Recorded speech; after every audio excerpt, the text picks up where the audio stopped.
Hello दोस्तों, मैं अनुज आप सभी का स्वागत करता हूं आपके अपने YouTube channel all time study पर। साथियों, इस हिंदी के प्रहार में ये अंतिम प्रहार है जिसमें ये चौथी क्लास है आज।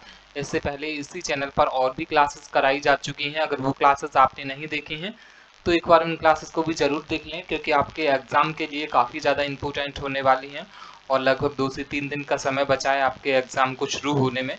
तो यूपी पुलिस के लिए ये क्लास काफ़ी इम्पोर्टेंट है। तो ज़्यादा समय न व्यर्थ करते हुए हम पहले क्वेश्चन पर आते हैं। क्वेश्चन नंबर 1 में पूछा गया है, बुढ़ापा भी एक प्रकार का अभिशाप है।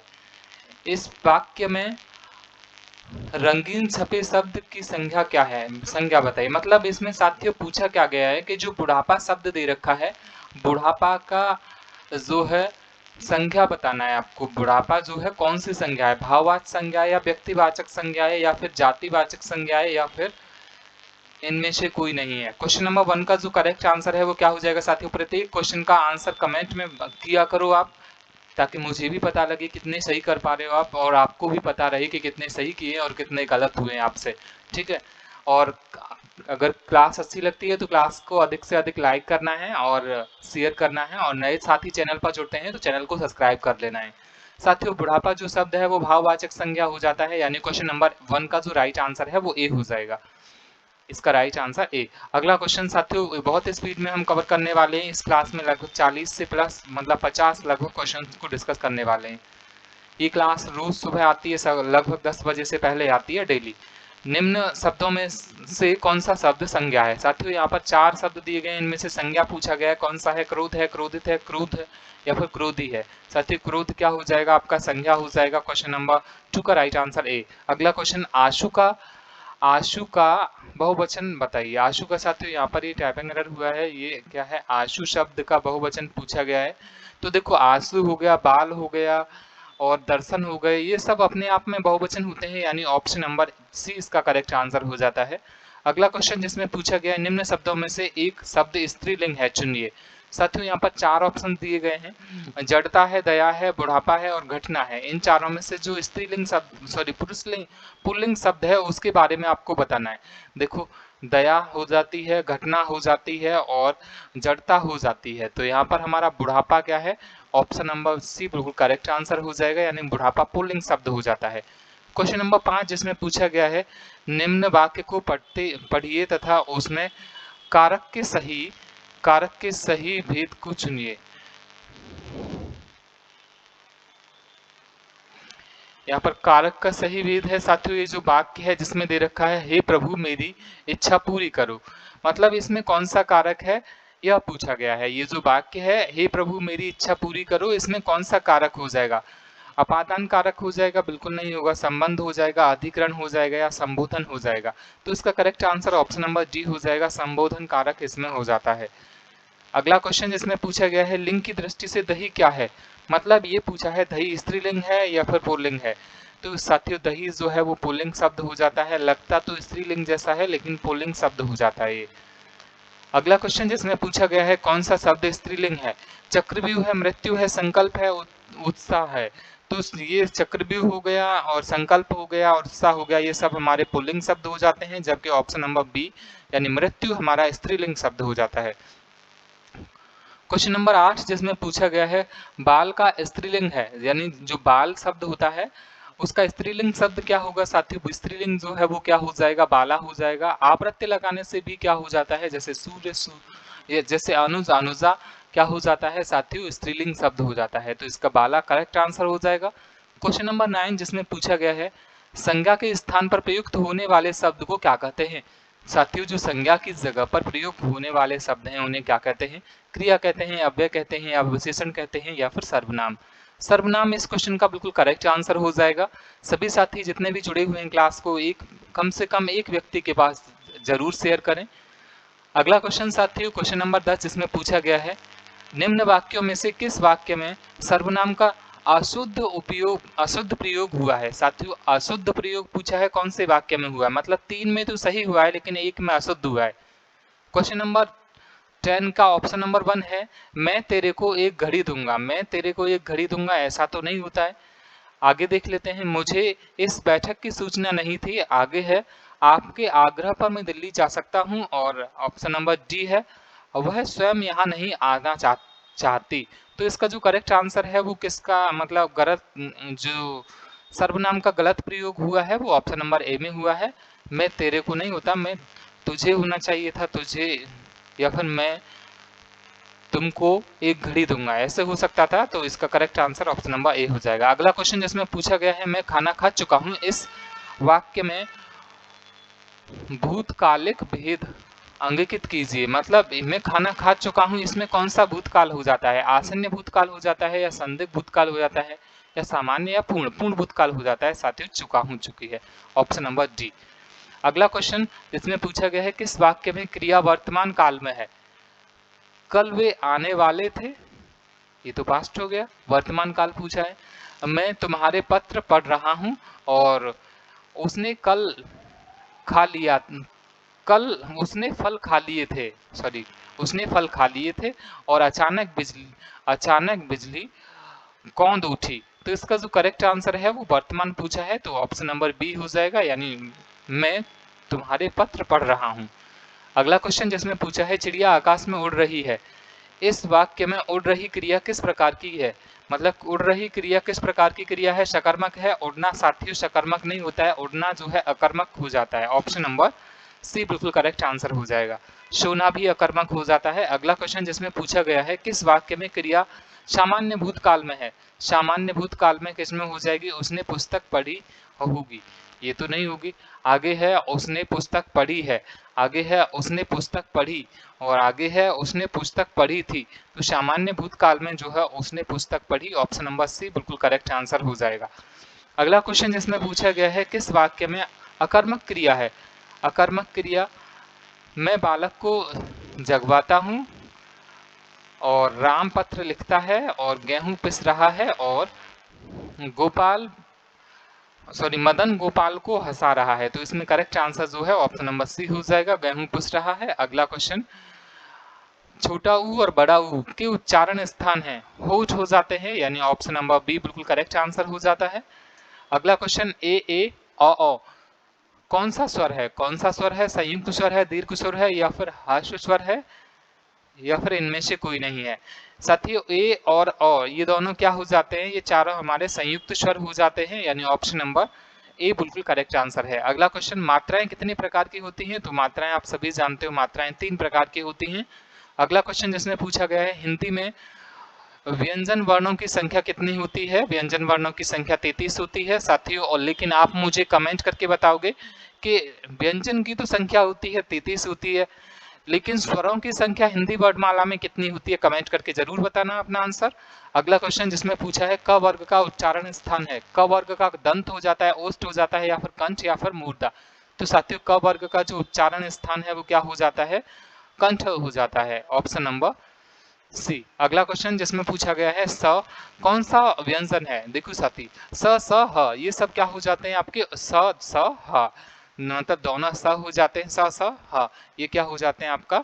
ये ऊष्म व्यंजन हो जाते हैं, option number A correct answer हो जाएगा। अगला क्वेश्चन जिसमें पूछा गया है इनमें से किस शब्द में वर्ण संबंधी अशुद्धि है? साथियों यहाँ पर 4 शब्द लिखे गए हैं, जिनमें से 3 की वर्तनी बिल्कुल सही है, जबकि 1 की वर्तनी गलत है। जो गलत है वो बताना है। स्थान बिल्कुल सही लिखा है, ऐसे ही लिखा जाता है। अमरूद भी बिल्कुल सही लिखा है, ऐसे ही लिखा जाता है। अनाधिकार भी बिल्कुल सही लिखा है, ऐसे ही लिखा जाता है। जबकि अनुकूल जो है वो कूल में बड़े ऊ की मात्रा होती है। तो इस प्रकार इसका जो करेक्ट आंसर है ये हमारा गलत हो जाएगा, ऑप्शन नंबर सी। और ऑप्शन नंबर गलत ही इसमें पूछा है, तो ऑप्शन नंबर सी ही इसका राइट आंसर हो जाएगा। क्वेश्चन नंबर 23 है जिसमें पूछा गया है इनमें से किस शब्द में लिंग प्रत्यय संबंधी अशुद्धियां हैं? यहाँ पर देखो गायका है, गायक का जो स्त्रीलिंग है वो गायका हो जाता है, बिल्कुल सही है। अनाथ का जो स्त्रीलिंग है अनाथा हो जाता है, और गोप का जो स्त्रीलिंग है वो गोपी हो जाता है। लेकिन नारी का जो स्त्रीलिंग है वो ऐसे नहीं होता है, नर का जो है नारी नहीं होता है, ऐसे नारी में बड़ी की मात्रा होती है। तो इस प्रकार इसका जो करेक्ट आंसर है वो ऑप्शन नंबर बी हो जाएगा। क्वेश्चन नंबर 24 जिसमें पूछा है इनमें से अल्पविराम कौन सा है? अल्पविराम साथियों ये तो आपका कौन सा हो जाता है? ये हो जाता है आपका योजक चिन्ह हो जाता है, और ये हो जाता है पूर्ण विराम। ये कौन सा हो जाता है? पूर्ण विराम हो जाएगा ये। और ये जो दे रखा है ये क्या है आपका अल्प विराम हो जाएगा साथियों। ओके, ऑप्शन नंबर सी बिल्कुल करेक्ट आंसर हो जाएगा, ऑप्शन नंबर सी। अगला क्वेश्चन जिसमें पूछा गया है इनमें से योजक चिन्ह कौन सा है, तो योजक चिन्ह मैंने जैसे अभी अभी बताया था, ऑप्शन नंबर बी बिल्कुल करेक्ट आंसर हो जाता है। नेक्स्ट क्वेश्चन जिसमें पूछा गया है महात्मा में कौन सा समास है, साथियों महात्मा में महात्मा आत्मा की जो है महानता बता रहा है यानी महात्मा, तो ये कौन सा हो जाएगा, कर्मधारय हो जाएगा, ऑप्शन नंबर सी। अगला क्वेश्चन जिसमें पूछा है पत्र लेखन कितने प्रकार के होते हैं, तो पत्र लेखन जो है वो 2 प्रकार के हो जाते हैं, ऑप्शन नंबर सी बिल्कुल करेक्ट आंसर है। आगे है इनमें से अलंकार के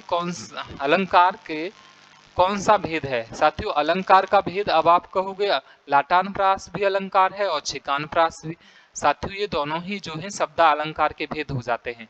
ओके, लेकिन अगर बात करें अलंकार के कितने भेद होते हैं, 3, शब्दालंकार, अर्थालंकार और उभय अलंकार, तो इस प्रकार इसका जो करेक्ट आंसर है वो शब्दालंकार हो जाएगा यानी ऑप्शन नंबर सी। अगला क्वेश्चन जिसमें पूछा गया है इनमें से रस के कौन सा भेद है, रस का कौन सा भेद है, उल्लेख है, उल्लेख तो अलंकार का हो जाता है, रूपक भी अलंकार का भेद हो जाता है, जबकि करुण जो है करुण क्या है, रस का भेद हो जाता है, करुण हो गया, श्रृंगार रस हो गया और हास्य रस हो गया, इस तरीके से करुण क्या है, करुण क्या है, करुण जो है वो रस का भेद हो जाता है, ऑप्शन नंबर ए बिल्कुल करेक्ट आंसर हो जाएगा। अगला क्वेश्चन जिसमें पूछा है अर्थालंकार के कितने भेद होते हैं, अर्थालंकार के साथियों कितने भेद हो जाते हैं, तो अर्थालंकार के 12 भेद हो जाते हैं, इस बात को आपको याद रखना है। कवि शब्द का साथियों स्त्रीलिंग काफी इंपॉर्टेंट है, बहुत अलग अलग एग्जाम्स में पूछा गया है अब तक, और मुझे उम्मीद है कि 100% आपके एग्जाम में भी पूछा जाएगा। तो कवि शब्द का जो स्त्रीलिंग है वो देखो, कवि में जो छोटी की मात्रा होती है वो दोनों में से हट जाएगी और ये त्री हो जाएगा, यानी कवि प्लस ये त्री, यानी ऑप्शन नंबर सी बिल्कुल करेक्ट आंसर हो जाएगा। क्वेश्चन नंबर 32 है, वह कुड़हाली से वृक्ष काटता है, वह कुड़हाली से वृक्ष काटता है, इस वाक्य में से किस कारक की विभक्ति है, से किस कारक की कर्ता ने करण से, यानी ऑप्शन जब आए से पूछे यानी माध्यम पूछे यानी सोर्स पूछे यानी के द्वारा, से या के द्वारा, तो क्या आ जाएगा आपका करण कारक हो जाएगा यानी ऑप्शन नंबर सी। इसकी कारक विभक्ति क्या हो जाती है, से या के द्वारा, ऐसे भी कह सकते हैं वह कुड़हाली के द्वारा वृक्ष काटता है या वह कुड़हाली से वृक्ष काटता है, तो करण कारक हो जाएगा। अगला क्वेश्चन यहाँ पर पूछा गया अध्यापक शब्द का स्त्रीलिंग, अध्यापक शब्द का साथियों अध्यापकी तो होगा नहीं, ऑप्शन नंबर सी गलत हो जाता है और डी भी गलत हो जाता है। अब इसे देख लेते हैं, अध्यापका हो जाएगा, पका नहीं होगा, अध्यापिका हो जाएगा, यानी ऑप्शन नंबर ए बिल्कुल करेक्ट आंसर है इसका। अगला क्वेश्चन जिसमें पूछा गया है नायक शब्द का स्त्रीलिंग क्या हो जाएगा, नायिका हो जाएगा, नायिका, नायिका, ऑप्शन नंबर सी बिल्कुल करेक्ट आंसर है। अगला क्वेश्चन जिसमें पूछा गया है महाशय शब्द का स्त्रीलिंग रूप क्या है, महाशय शब्द का स्त्रीलिंग महाशया हो जाएगा, यानी ऑप्शन नंबर सी हो जाएगा, महाशया। अगला क्वेश्चन जिसमें पूछा है जंगल में लगने वाली आग को क्या कहते हैं, जंगल में लगने वाली आग को क्या कहते हैं, जंगल में लगने वाली आग को साथियों दावानल कहते हैं, यानी ऑप्शन नंबर ए बिल्कुल करेक्ट आंसर हो जाएगा। पेट में लगने वाली आग को जठरा नल कहते हैं और बढ़वा नल समुद्र में लगने वाली आग को कहते हैं। अगला क्वेश्चन साथियों जिसमें पूछा गया है प्रश्नों आदि के उत्तर की अपेक्षा करने वाला, मतलब अनेक वाक्यों के लिए, अनेक शब्दों के लिए एक शब्द बताना है यहाँ पर, प्रश्न आदि के उत्तर की अपेक्षा रखने वाला कौन होता है, उत्तरापेक्षी हो जाएगा, यानी option number C, option number B बिल्कुल करेक्ट आंसर है इसका। ज्येष्ठ का साथियों विलोम शब्द बताना है आपको जल्दी से, ज्येष्ठ शब्द का जो विलोम शब्द है वो क्या हो जाएगा, पूर्व हो जाएगा, अग्रज हो जाएगा, कनिष्ठ हो जाएगा या भूत हो जाएगा। साथियों ज्येष्ठ मतलब होता है बड़ा और कनिष्ठ मतलब होता है छोटा, तो इसका करेक्ट आंसर क्या हो जाएगा, ऑप्शन नंबर सी हो जाएगा, कनिष्ठ। अगला क्वेश्चन जिसमें पूछा गया है गगन का विलोम शब्द बताएंगे, गगन साथियों, सॉरी गगन नहीं, गमन का विलोम शब्द बताना है आपको, सॉरी गमन का विलोम शब्द बताना है आपको, गमन का विलोम शब्द क्या हो जाएगा, चढ़ना हो जाएगा, जाना हो जाएगा, उतरना हो जाएगा या फिर आगमन हो जाएगा।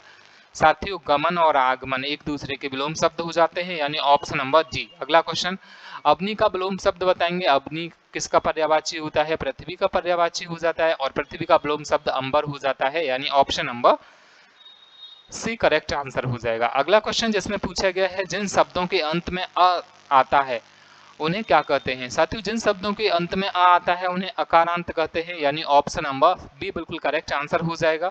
अगला क्वेश्चन, प्रोहित में उपसर्ग है। प्रोहित में साथियों कौन सा उपसर्ग है? प्रोहित में साथियों कौन सा? एक शब्द होता है रोहित और उसमें हमने लगा दिया प्रो, तो option number D correct answer हो जाएगा इसका। अगला क्वेश्चन, सावधानी शब्द में प्रयुक्त प्रत्यय है। सावधान एक शब्द हो जाता है साथियों सावधान, और उसमें ई प्रत्यय लगा देंगे, ई प्रत्यय लगा देंगे तो क्या हो जाएगा? सावधानी हो जाएगा, यानी ऑप्शन नंबर ए बिल्कुल करेक्ट आंसर हो जाएगा। अब आप कहोगे क्या छोटी ही नहीं लगा सकते? बिल्कुल नहीं लगा सकते, क्योंकि यहाँ पर बड़ी की मात्रा है, तो इसका राइट आंसर ए होगा। अगला क्वेश्चन जो स्क्रीन पर है, जिसमें पूछा गया है भाववाचक संज्ञा है। भाववाचक संज्ञा कौन सा हो जाएगा? पानी हो जाएगा, श्याम हो जाएगा, बचपन हो जाएगा, या फिर नदी। साथियों बचपन क्या है आपका भाववाचक संज्ञा हो जाता है। साथियों जल्दी जल्दी में इस वजह से क्वेश्चंस को कवर कर रहा हूँ, क्योंकि अब इतना समय नहीं है कि आराम आराम से क्लास को कराया जाए, बहुत कम बचा हुआ है। ज़्यादा से ज़्यादा क्वेश्चन आप लोगों रिवाइज कर पाएँ उतना बेटर रहेगा। अगला क्वेश्चन जिसमें पूछा गया है शिव शब्द का विशेषण है। साथियों शिव शब्द का विशेषण बहुत इंपॉर्टेंट है, जिसमें शिव का जो विशेषण है वो सैव हो जाएगा, यानी option number C correct answer है। अगला क्वेश्चन, पाठशाला किस प्रकार का शब्द है? दो शब्दों से मिलकर बना हुआ कोई भी शब्द क्या कहलाता है? यौगिक शब्द कहलाता है, यानी पाठशाला, विद्यालय। ओके, इस तरीके से इसका right answer option number C हो जाएगा। अगला क्वेश्चन जिसमें पूछा गया है क वर्ण किसके योग से बना है? क वर्ण जो है वो किसके योग से बना है? तो ऑप्शन ए तो बिल्कुल गलत हो जाएगा, और ऑप्शन बी भी गलत हो जाएगा, ऑप्शन सी भी गलत हो जाएगा। ऑप्शन नंबर डी बिल्कुल करेक्ट है। क जो है वो क हलंत अ से बना है, यानी ऑप्शन नंबर डी। अगला क्वेश्चन साथियों जिसमें पूछा है ऊष्म और संयुक्त किसके प्रकार होते हैं? व्यंजन के होते हैं, स्वर के होते हैं, या दोनों के, या इनमें से कोई नहीं? तो यहाँ पर व्यंजन के ऊष्म और संयुक्त प्रकार हो जाते हैं। संयुक्त वर्ण की बात करें तो 4 हो जाते हैं। ओके साथियों, अगला क्वेश्चन जो कि स्क्रीन पर है, जिसमें पूछा है स्पर्श व्यंजनों की संख्या कितनी होती है? स्पर्श व्यंजन कितने होते हैं? 15 होते हैं, 20 होते हैं और 24 होते हैं। तो साथियों 5 के 5 पेयर बनते हैं, तो 25 हो जाता है, यानी स्पर्श व्यंजन की जो संख्या है वो 25 हो जाती है। और क्वेश्चन नंबर 50 पर चलते हैं साथियों, जो कि स्क्रीन पर है, जिसमें पूछा गया है कौन सा व्यंजन है, स जो है वो कौन सा व्यंजन है? ऊष्म व्यंजन है, या संयुक्त व्यंजन है, या अंतस्थ व्यंजन है, या स्पर्श व्यंजन है? क्वेश्चन नंबर 50 का जो राइट आंसर है वो क्या रहेगा? आप मुझे कमेंट करके बताओगे। क्लास कैसी लगी कमेंट करके जरूर बताना। 50 में से आपका स्कोर कितना है ये भी जरूर मेंशन करना। कमेंट ज़्यादा से ज़्यादा करें साथियों, क्लास को भी अधिक से अधिक शेयर करें। ओके, और अगर क्लास अच्छी लगी है तो ज़रूर लाइक कर दें, अपने मित्रों के पास भी शेयर कर दें। तो मिलते हैं आपसे कल, और शाम में सोच रहा हूँ रीजनिंग की क्लास भी शुरू कर दूँ। तो तब तक के लिए आप सभी साथी रिवीजन करते रहिए, खुश रहिए, बिल्कुल ना डरें, अच्छे से पेपर दें, बहुत आसान पेपर आएगा। जय हिंद।